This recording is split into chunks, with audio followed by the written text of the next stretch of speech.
So, welcome to the 5 of you who've joined us. I think others are going to be joining. Today's an audio day, and it's just going to be basics of the equipment that we use and some of the techniques and terms that we use. I'm going to talk about a audio project that we're going to be doing later in the semester, but I think it comes under week 9. So we're actually going to do, I'll show in this week. I'm going to look what I have under in week 4. I have 2 examples of projects that classes have done in the past. One is a Back to the Future scene, and it was we did it 2 years ago. It's the scene when Marty goes into the diner and he's encouraging his dad to ask out his mom, but then Biff comes in and ruins it, and there's that whole scene.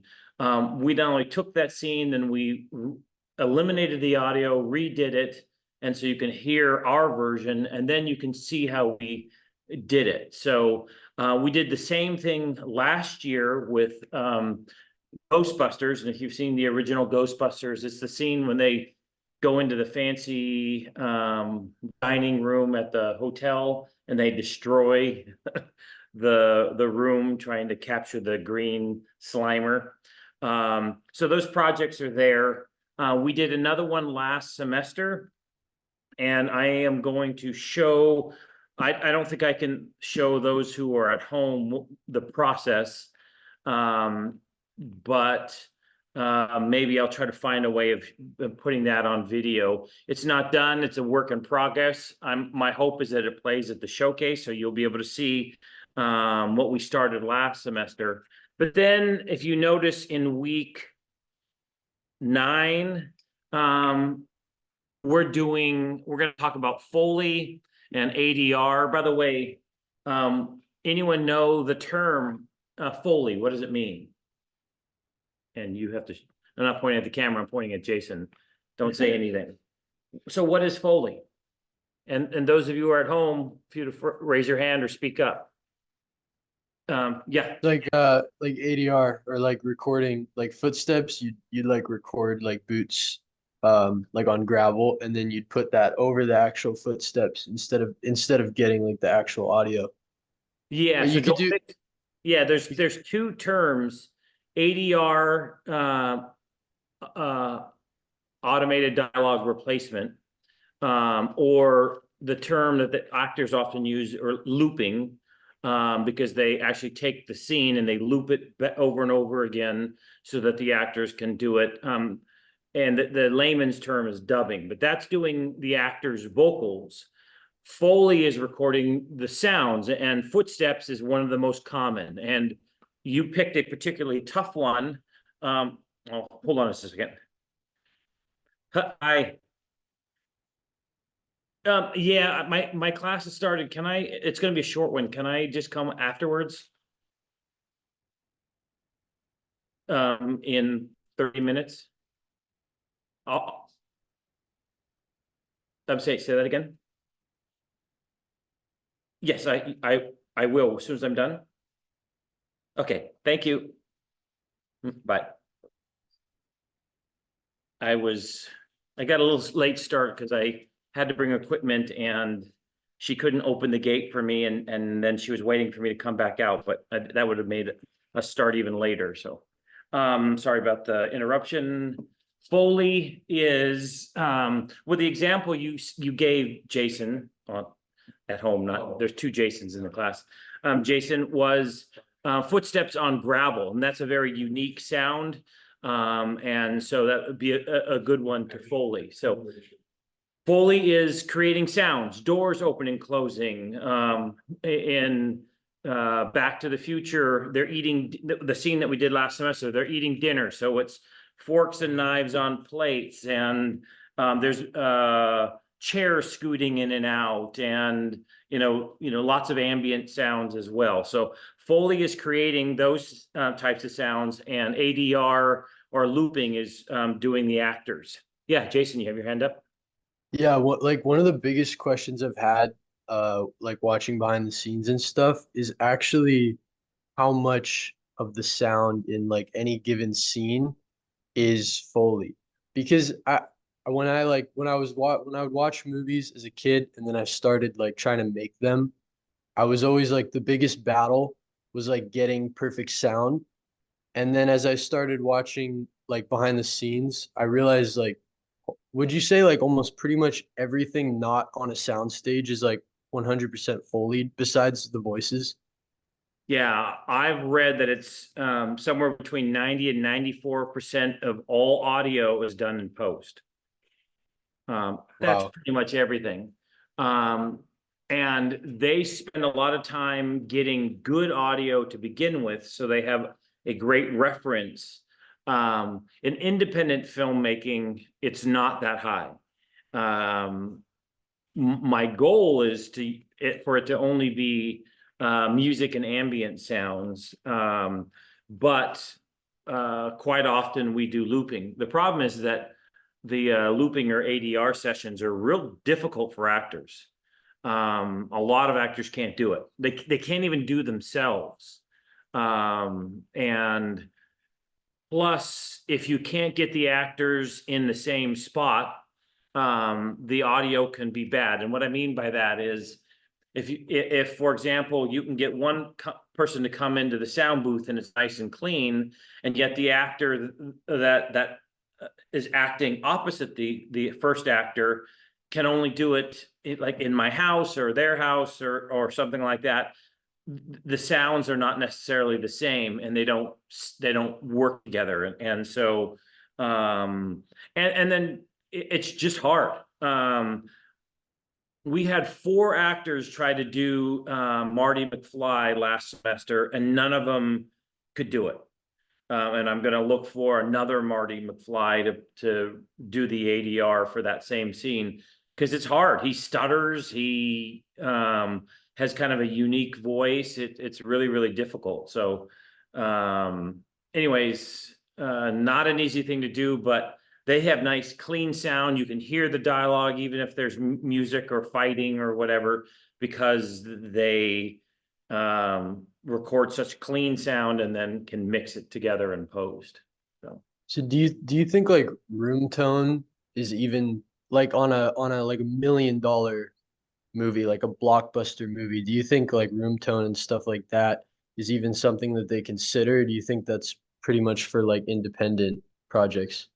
yeah, when I was learning audio, it was always the first or last thing that you did. Everyone shut up for 45 seconds. We're getting room tone, and then there would be a change. Like suddenly, if you're filming in a dining room that's near a kitchen and the refrigerator comes on, we need room tone with the refrigerator and without the refrigerator, so you could have the right thing. For me, I believe that if you're going to be doing so much of it in post, that things like that are not necessary. For our purposes, it absolutely is. Not only do I think that we should get things like room tone, but I think we should get wild tracks. Does anyone know what a wild track is? We haven't done it enough over the last couple semesters because we uh, uh, keep forgetting. What you want to do often is get the actors to say the lines at the location 2 or 3, 4 times afterwards, even though they're not acting. So you're only recording the audio of them. If the line is, "Get off me, jerk," and I say it, but when I move, my lavalier ruffles, and it's not a good clean sound.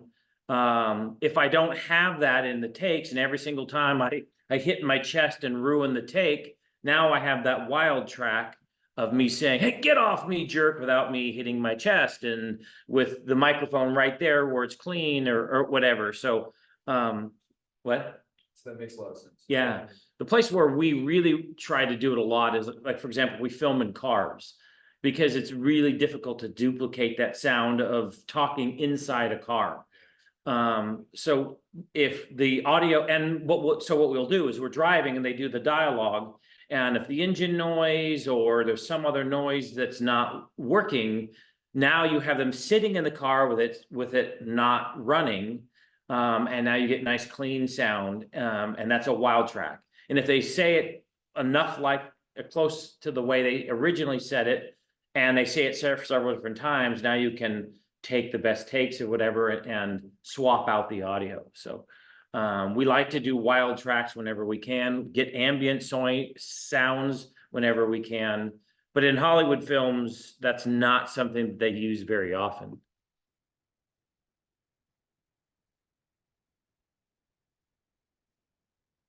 No, ADR is basically a looping session. The actors watch themselves and hear themselves say the line over and over and over again.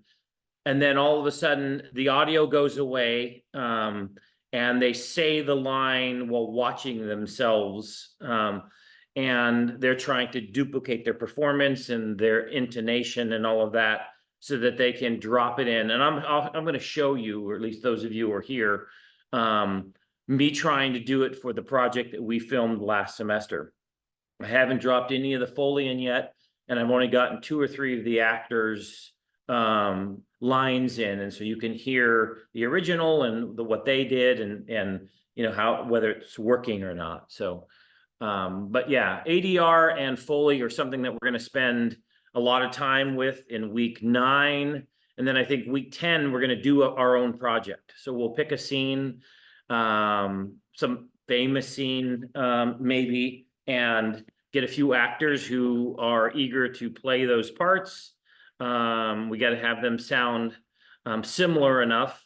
Marty, Michael J. Fox is, oh, Wild Tracks. Yes, that's exactly right, Marty, that Wild Tracks are meant to capture the sounds on set, the same noises. You're right. Back to Michael J. Fox. He's got a very distinctive voice. It's a little nasally. He stutters a lot, and it's really hard to duplicate. But we're going to try it. We're going to see who's able to do it. So let's go through some of the tools that we'll be using. First of all, we often will, as on a lot of film sets, we will mic the actors from above using a boom pole, which is this. I have, I think, like 6 of them, and you can see that they're pretty short to begin with, but they extend so that this one I think goes up to 12 feet. You attach a microphone to the boom pole, and the boom pole allows you to extend it over your actors. The piece that attaches to the boom is called the shock mount. There used to be a theory that you would have a shock mount that would basically suspend the microphone. It was strapped on with a bunch of essentially rubber bands, and so it would float there. The problem is that when you use shotgun mics, and this is a shotgun mic, they get front heavy and then they want to bounce, and the bouncing would always make noise. So if you had a very small, compact microphone, a shock mount with rubber bands, might work well, but they don't work for longer shotgun mics. By the way, someone tell me, what is a shotgun mic? What's the purpose of this weird microphone?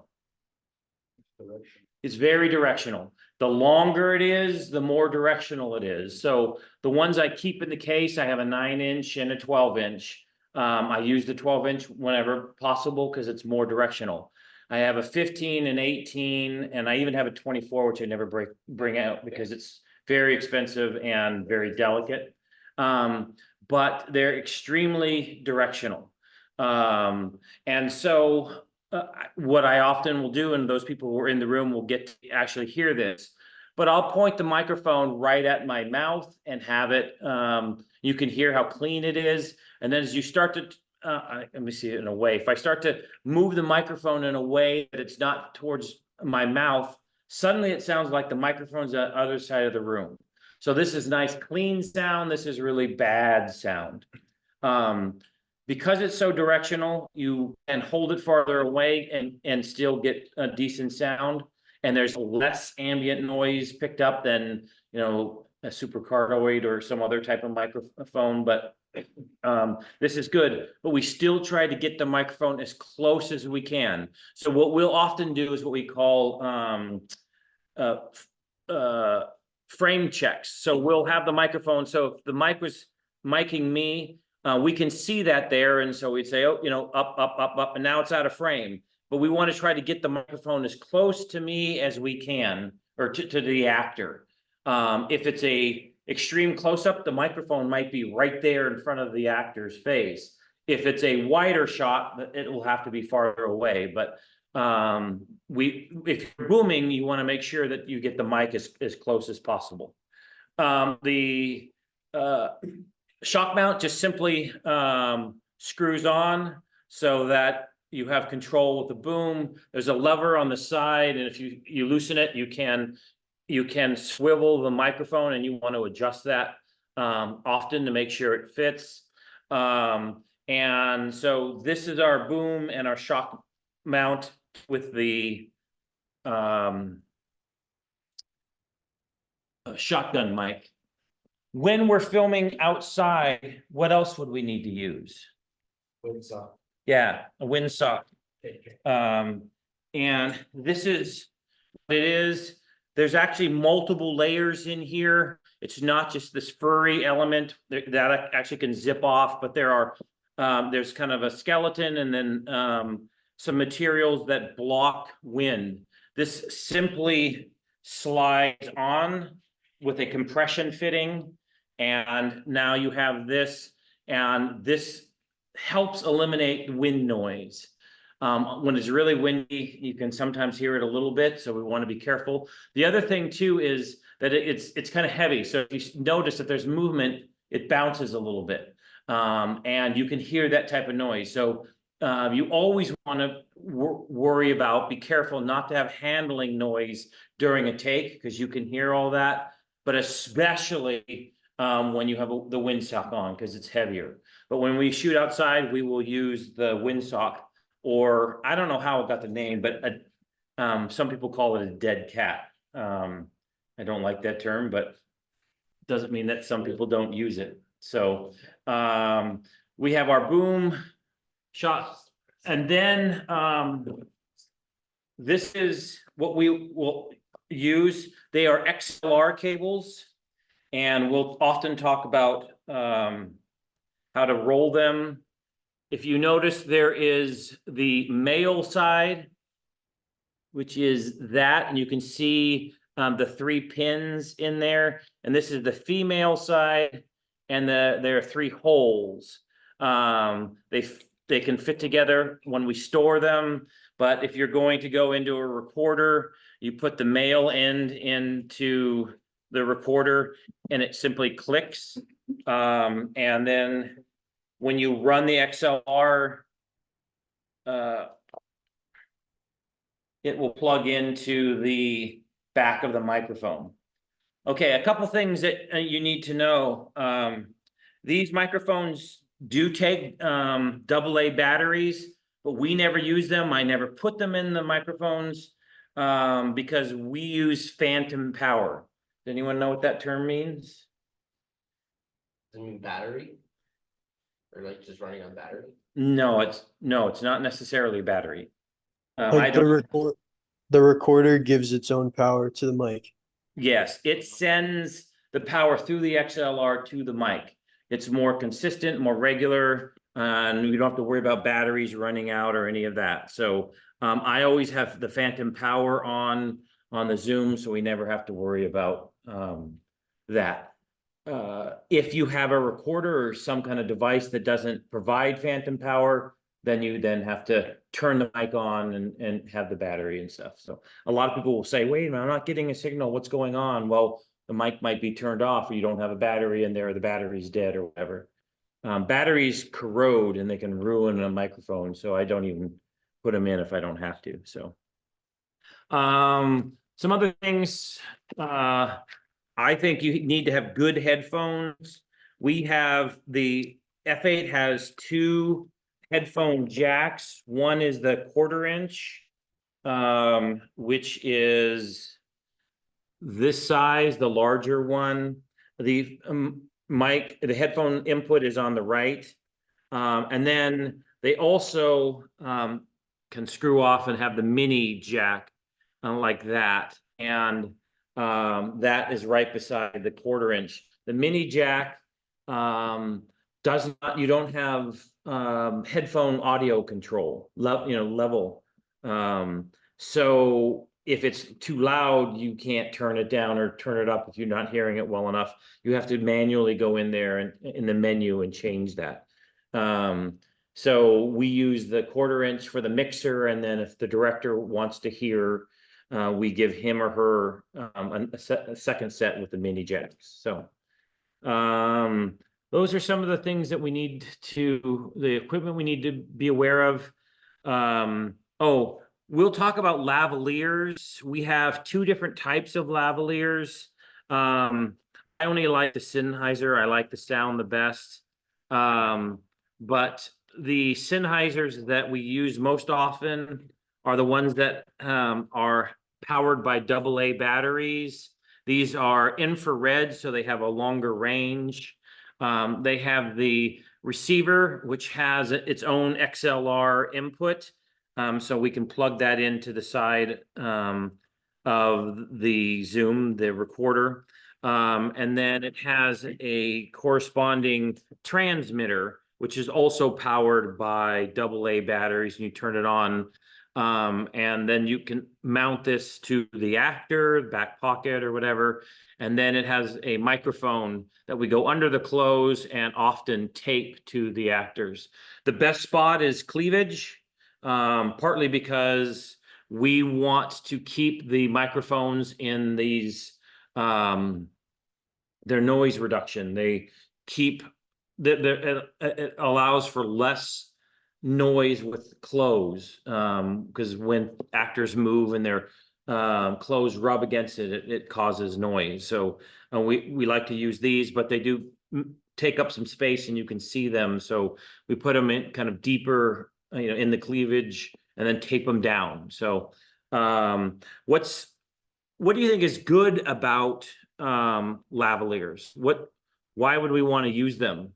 What are their benefits? Yeah. It allows actors to walk around, so instead of like falling around with the boom and like shifting the camera. You're partially right, for sure. There is a lot of freedom, but the boom operator can walk around with the actors too, or pan the boom or extend the boom or whatever, to get it as well. So not entirely correct. Yes, Jason.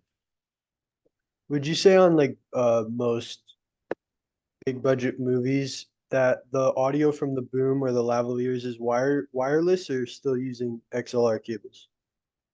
The booms I have a system where I can boom wirelessly, but it's not as, there can be issues with it, dropping of signal or noise from a loss of signal or whatever. So I never use it. I own it, but I don't use it. But all of our lavaliers are wireless. If you had to be wired, that would really limit. So I've never seen a set that had a movie set. Now they have lavaliers in TV studios when they do interviews that they're wired, but so often they are wireless. I don't know in the last couple of years if booms are becoming wireless. That's becoming more common, but every set I've ever been on, the booms use XLR cables. Yeah, but lavaliers, first of all, they're in the perfect position. They're right there pointing at your vocal cords. So and they're designed for human voices. So that's their purpose. So if they're in the exact right spot all the time, and they're designed for that, they're very, very good for dialogue. Other than that, they're particularly bad. If I am washing my hands or I'm walking or doing something, they never capture those sounds very well. Yeah, I mean, they're just, it's basically for dialogue. And it is, unless there's noise, some kind of noise from the close, or there's a bad connection, it's what I hope to get all the dialogue is with that. When it comes to dialogue, for me, the boom is kind of backup. But when it comes to all the other noises, the boom is superior. So it's kind of combination of the two. The other thing too that you want to be aware of is that I can't tell you how many student films that we filmed together. Well, there'll be 2, 3, 4, 5 tracks, and they never mix them. They have all of the tracks on the entire time. And what do you imagine that would sound like? Chaotic, a lot of extra sounds. Yeah, first of all, it sounds like there's reverb on because it's multiple microphones going at the same time, but it's all of the noise from each of them.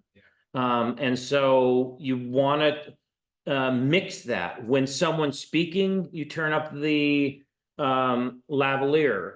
When they're not, you want to turn it off. And if 2 people are speaking and they're both mic'd up, you absolutely want to turn one off while the other one is speaking, and then vice versa when the other person reacts or whatever. So mixing can take a huge amount of time because even though the Zoom brings it in as one file, they're separate tracks, and you want to be able to mix those. And I can't tell you how often students don't do that. They don't know how to do it. They don't know how to find it in Premiere. Premiere makes it really hard. It's a lot easier. It's real easy in Final Cut. Didn't you say DaVinci is? It's now doing that, it's splitting it into tracks. Yeah, so Premiere's got to get their act together because they're behind the curve. Jason, you have a question? Yeah, so on a movie, when you have like multiple, you're recording, like, let's say like a group of people talking and you have one mic on each of them, is the mixing being done in the moment, like as they're reading the script, or do you do that all in post? Both. There are 2 different mixing. There's mixing to get a good recording.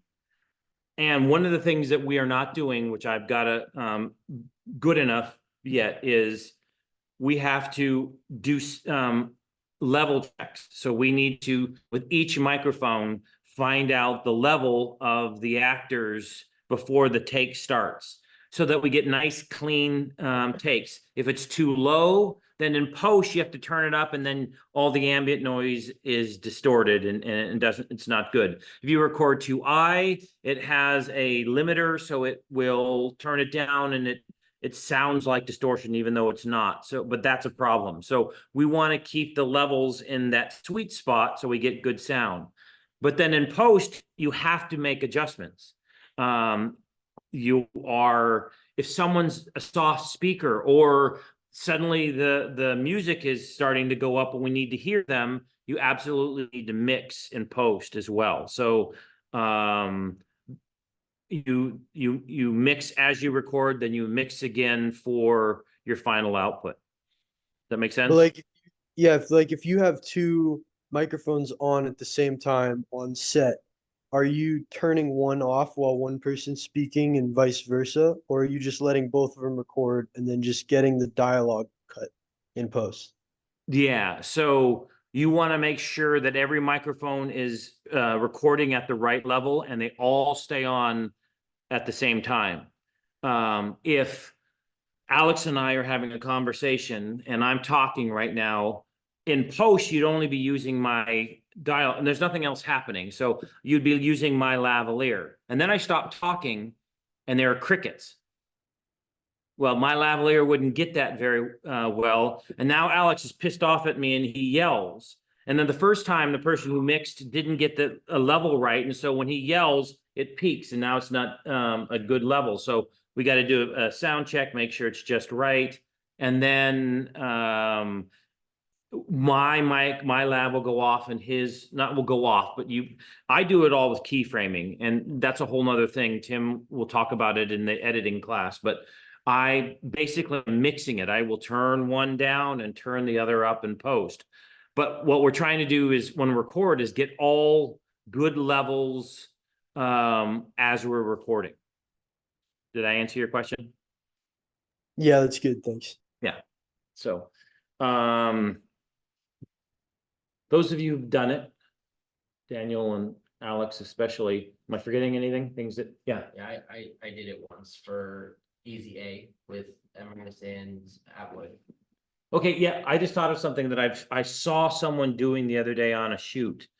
The F8 has audio levels and the tracks 1 through 8. It has 8 XLR inputs. It's got multiple other inputs too, so you can record, up to 12 tracks at the same time. But I saw somebody in the middle of the take, and she was really moving the channel input a lot during a take. Why is that not a good thing? Most of the time. I mean, occasionally it can be a problem, but why do you think? Well, you hear audio levels. Yeah. If it turns down in the middle of the take, ambient noises change. And now that is something that you're going to have to mix for in post. It makes a lot more work and sometimes not good sound in post. So you want to do a sound check, get the actor to say the line as he or she will during the take. And then if you know that you're in the good, got a good level, then you just hit record and let it record. And then you're basically listening. Am I hearing any noise on the lavalier? Is there an ambient sound like a car driving by, an airplane? We dealt with airplanes the other day a lot with Unseen, I think, at the beach. Are there, problems, just like in video, when we're filming, is there something in the background that doesn't look right, or somebody walks by, or you have to watch out for that. The audio mixer has to listen.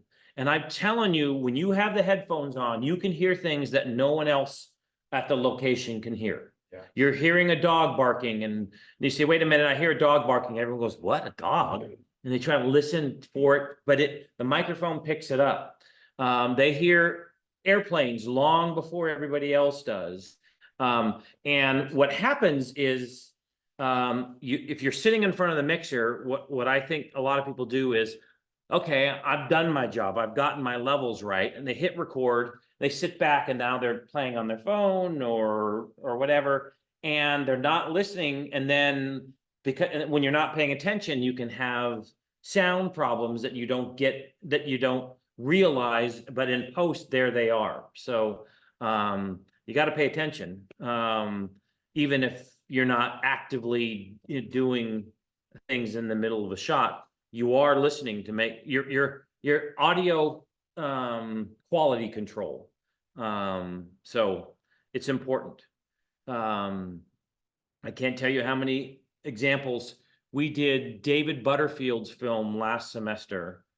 That was the one when the two of them were on the couch, and there is noise throughout on no, it was his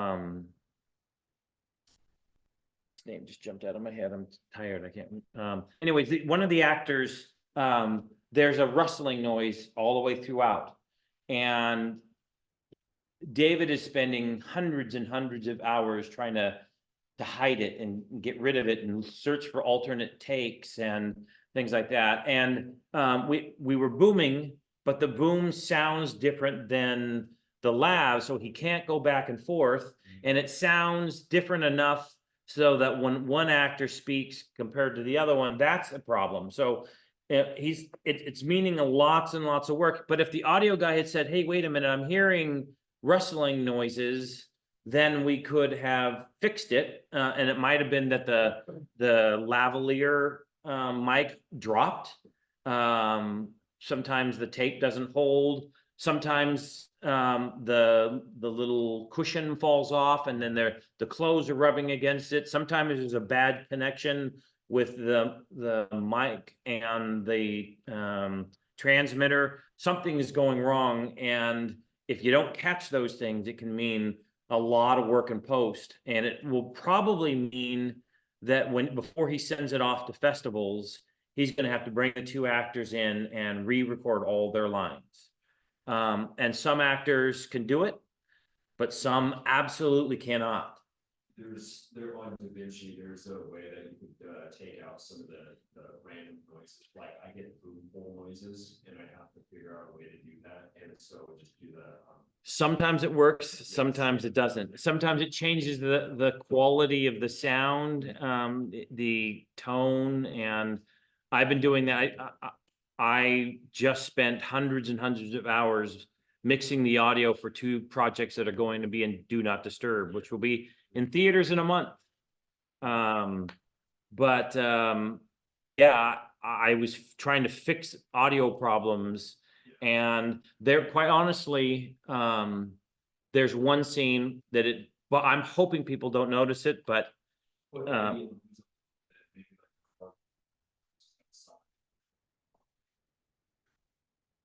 yeah, in this one scene, the lavalier was making so much noise that we had to use the boom. The boom operator was not getting close enough, and so it sounds like they're in this giant hall, and the other actor has very clean lavalier, and so we use that because the boom was even worse on him, but it sounds weird where she's in a very kind of, I don't like it. I am listening to it on headphones, and so it particularly bothers me. I try to hide it with the musical score and other things, and I spend lots of time EQing. There's an actress who we use who I absolutely love her. She's amazing, Danae Lewis, but she has very high sibilance, and so I'm having to EQ her out. Everything she says a really loud S's and silly. I mean, it's whoa every time she speaks, and so she has to have hers. Everything she says has to be EQ'd. You have to take the time, or you have bad audio. Bad audio can take you out of a project, so fast. So, yeah, I feel like I'm rambling a little bit. Yeah, so Marty's right. The only time you would change on the fly is if, so for example, if someone talks very softly, then all of a sudden they get loud.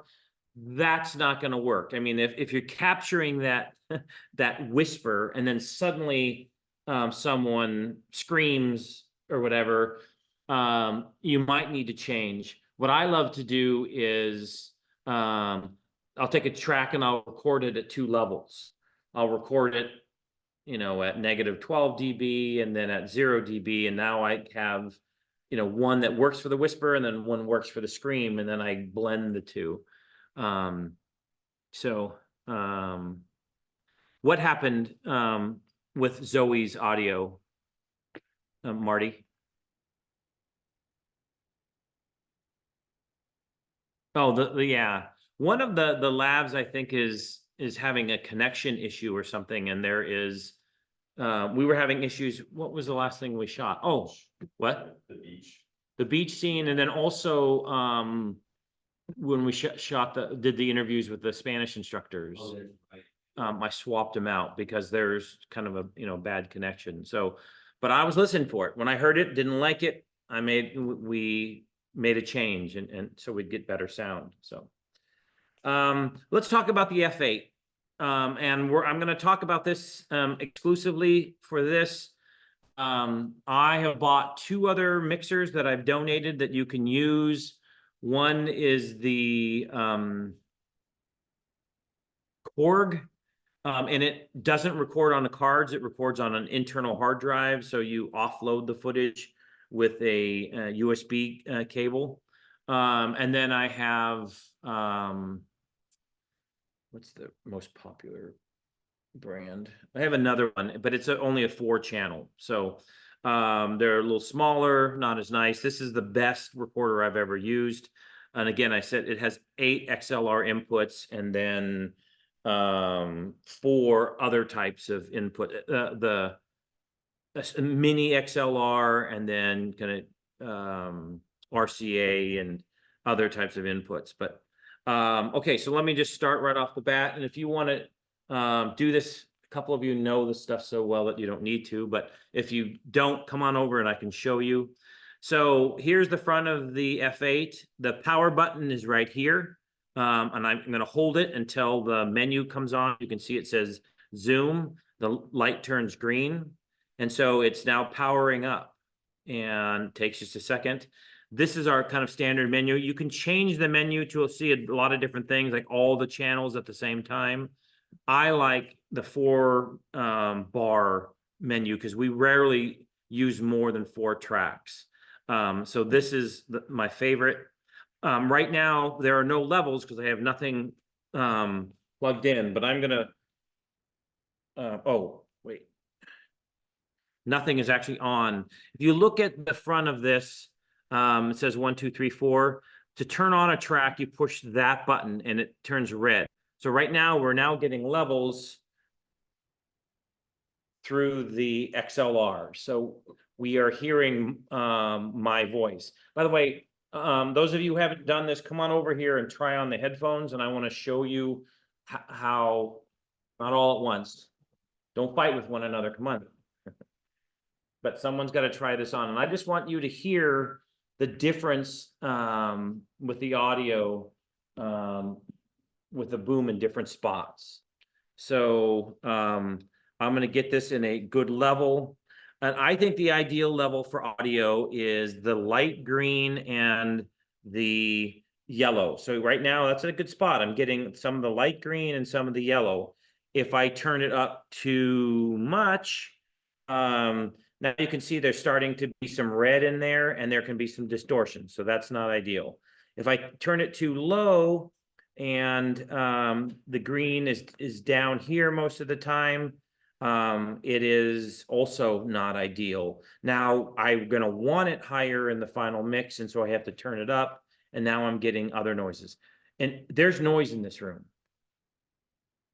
I'm hearing a buzzing on Tim's cheap dimmable LED light. So the Godox don't make that noise.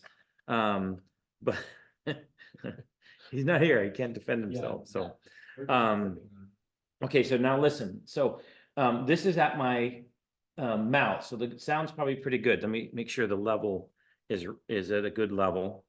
So yeah, that looks like it's in the green and orange, and probably sounds pretty good. Now, as I turn the microphone and it's just kind of in a bad spot, doesn't that sound not good at all? I mean, the difference from that to this is night and day. So you can see how if you do it, just slightly off, what a lot of people do is they'll do this type of thing. And now the audio, my guess, is not very good. So it's really, really important if you're the boom operator that you've got it right at the person's mouth or throat all the time. So there's this sounds good, and my guess is that sounds pretty good.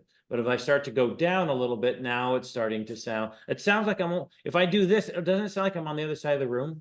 Yeah, so the boom can be great, but not if you have a bad boom operator. So you really want to make sure that it's pointed in the right spot. And by the way, this probably sounds one way, and hey, Alex, come boom me from a ways away. So we probably have to turn the audio up, but no, it's still at a pretty good level. You're getting some handling noise, I bet. But once he booms me, now he's got it right at my mouth, so it sounds better than if he had it off, but that doesn't sound as good as when it was closer, correct? So again, we want to allow the boom to get as close as we can for the shot. If it's a really wide shot, we can't get it very close, but we get the best we can. But if the camera moves in tight and you're just seeing this big fat face, get the shotgun mic right in there. So can you see it right now? So, yeah, so get it as close as you possibly can. Now you can see it. So come out a little bit, and that's as close as you want it. And the actors are trained. They get used to talking with a microphone in their face. So if anyone else want to listen, hear the difference. So,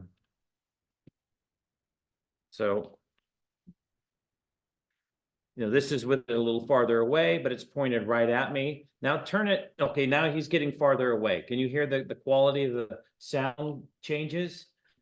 Yeah, it's not as bad if he's pointing it right at me. But that's pretty good. Now turn the mic slightly away. Now, can you hear the difference? That's just a little bit out of the way. Now turn it a little bit more. And I've seen boom operators who have it that far off. Doesn't it sound terrible? Very. Yeah, it sounds like the microphone's 50 yards away. So you slightly off and the sound quality goes down. And what happens is, and I tell you, Alex has spent a lot of hours holding that thing. You get tired, and pretty soon you get bored, and then pretty soon the mic is pointed in the wrong way. Well, what you're doing is you're screwing the poor director who's counting on you getting good sound, and now the sound is bad. So it might not seem like that big of a deal, but bad sound means bad movie. And you know, the microphone not being right here, it's going a little off, can mean the difference between a good movie or bad movie. So the other thing is make adjustments. I'm not going to speak for a second, but listen how much you hear the handling noise.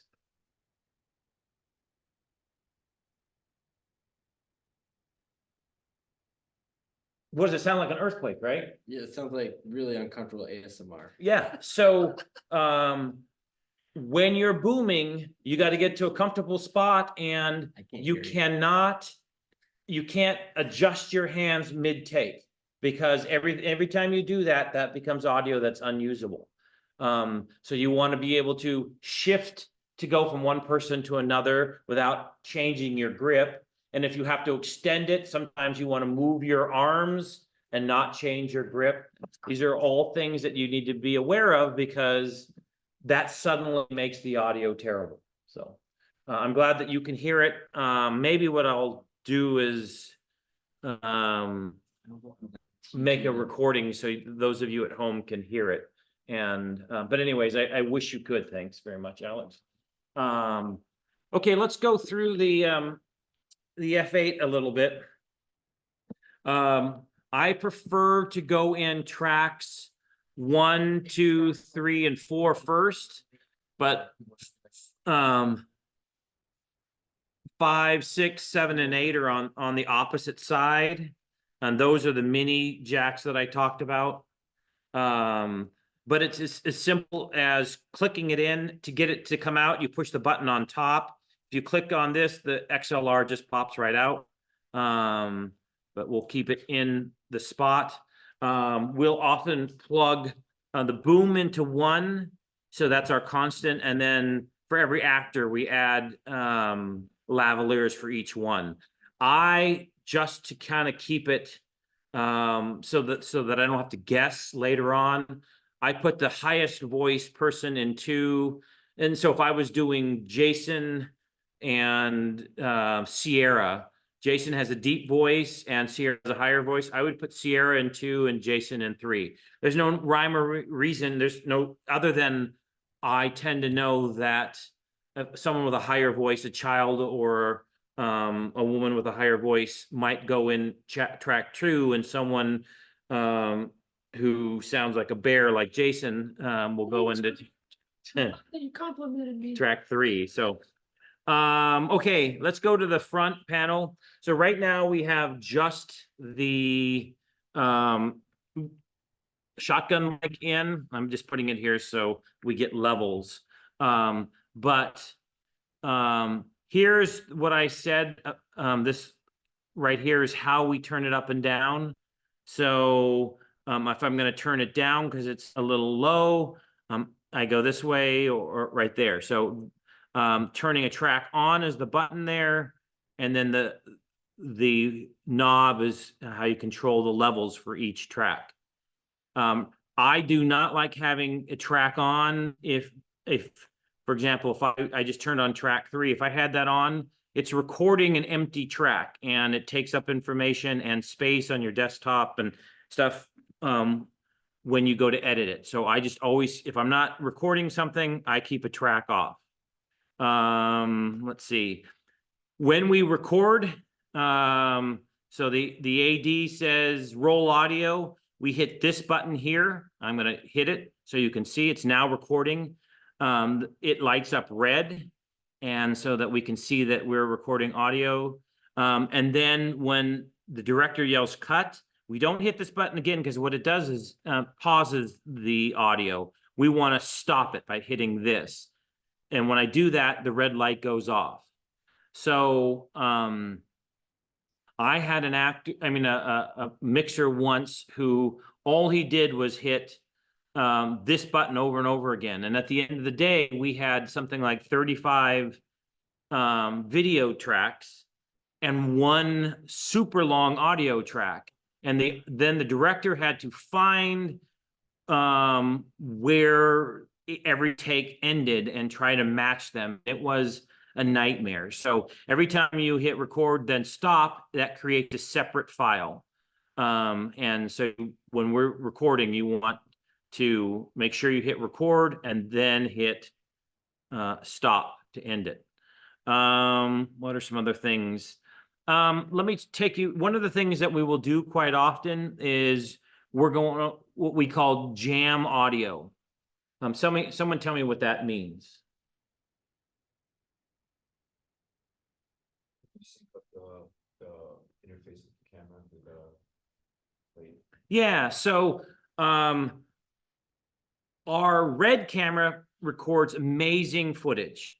It's 6K, it's high resolution, you know, it's 24 dynamic stops, etc. Thanks, Jason. But it does not record audio very well. First of all, it has fans, and so the microphone on the camera records some noise. The camera operator will often handle the camera, so there's handling noise. The camera is often farther away than we can get the microphones, and so we just don't want to use the microphones on a camera. They just are not good. But we need to, in post, we want to be able to match the audio, sync the audio to the video. So we use timecode, and the best device on a set is the audio recorder.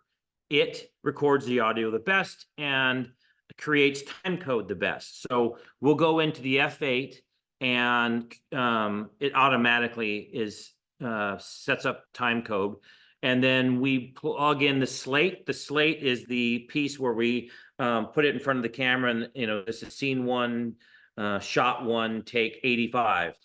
And the old days, they would use film, and they would, when they saw the slate close, they would sync that up with the peak in the audio that happens with a loud noise right in front of the microphone. In fact, if you were to zoom in on the F8 when I did this, the level's pretty good. It's a decent spot for my audio, and then suddenly, can you see how it peaked right there? There's a red spot. And if you look at the waveform, you'll see it go way up. So if you take that peak right to when the slate closes, you can sync them. And that's one way of doing it. But now what we do is we have programs like Final Cut and Premiere and DaVinci Resolve and Avid. If you just tell it to match timecode, it will, if they have the same timecode, it will sync the audio with the video with a click of a button. So what we want to do is generate timecode on the F8, transfer it to the slate, bring that to the camera, and then transfer that timecode to the Red camera. Now we know that the timecode on the camera and the audio recorder are exactly the same. So you can always sync files very easily. So the way we do this is there's a menu button right here. I'm doing everything kind of in reverse, but that's the menu button. So if I click on that, I use the knob to scroll down to time code and I hit enter by pushing the knob. I hit enter again. And now you can see there's the time code. And I'm trying to read backwards. That's 1 hour, 14 minutes, 17 seconds, and the frames are flying through. So that's the time code. And I want to then scroll down to jam. And now if my slate is plugged into this and I hit enter, it's sending the time code to the slate. And then to get out of this, I simply hit menu, menu, menu, and I'm back on the main menu where I can mix the audio. So, yeah, by the way, on the opposite side, remember on the right side, we have the phone jacks. On the opposite side, we have the cards. They take SD cards, 2 of them.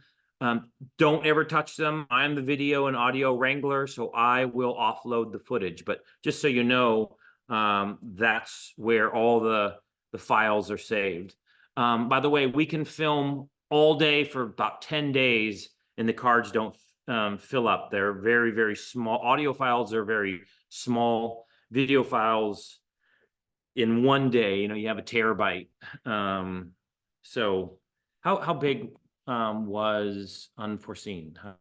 I will say it's probably about 600 gigabytes. Yeah, about 600 gigs, just the video. How much? The audio is less than a gig, probably a couple hundred megabytes. So giant difference. Oh, the other thing I wanted to say is one of the cool things about hey, Tim, now he can defend himself. Shit.